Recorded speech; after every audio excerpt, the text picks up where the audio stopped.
কোচবিহারে গ্যাস ডিলারের অফিসে আধার ক্যাম্পের মেয়াদ বাড়ল। কলকাতা, হাওড়া ও হুগলির ক্যাম্প নিয়ে আগামী সপ্তাহেই সিদ্ধান্ত। গ্যাস সিলিন্ডারের ভর্তুকির টাকা আধার কার্ডের মাধ্যমে গ্রাহকের হাতে পৌঁছে দেওয়ার সিদ্ধান্ত নিয়েছে কেন্দ্রীয় সরকার। সিদ্ধান্ত কার্যকর করতে বেছে নেওয়া হয়েছে দেশের বিভিন্ন রাজ্যের 289টি জেলাকে।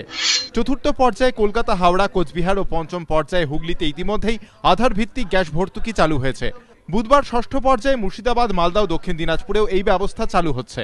তবে আগের 4টি জেলার মতোই 3 জেলাতেও গ্যাস ডিলারদের কাছে গ্রাহকদের আধার নথিভুক্তির হাল বেশ খারাপ।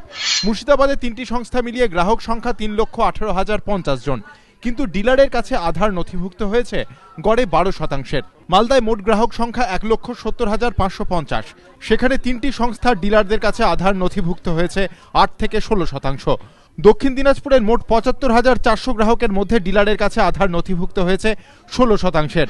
এই পরিস্থিতিতে 14ই ডিসেম্বর থেকে কোচবিহারে গ্যাস ডিলারদের অফিসে আধার ক্যাম্প শুরু হয়।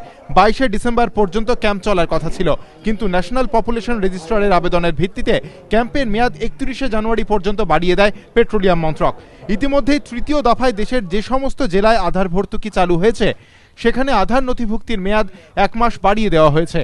সেক্ষেত্রে কলকাতা, হাওড়া ও হুগলির ক্ষেত্রেও বাড়তি সময় পাওয়ার সম্ভাবনা উজ্জ্বল। পাশাপাশি এই 3 জেলায় কবে থেকে গ্যাস ডিলারের অফিসে আধার ক্যাম্প চালু হবে তা নিয়ে আগামী সপ্তাহে বৈঠক ডেকেছে ন্যাশনাল পপুলেশন রেজিস্ট্রার। বৈঠকে থাকবে পেট্রোলিয়াম মন্ত্রক, 3টি তেল সংস্থার প্রতিনিধি, আধার কর্তৃপক্ষ ও রেজিস্ট্রার জেনারেল অফ ইন্ডিয়া। আপাতত যা ইঙ্গিত মিলেছে, সম্ভবত জানুয়ারির তৃতীয় সপ্তাহ থেকে কলকাতা, হাওড়া ও হুগলিতে আধার ক্যাম্প শুরু হতে পারে।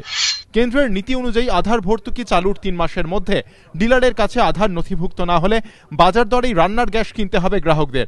যদিও দিল্লির কর্তারা মনে করছেন সামনেই লোকসভা ভোট, তাই প্রশাসনিক কারণে আধার কার্ড তৈরি না হলে এখনই ভর্তুকি বন্ধ হবে না।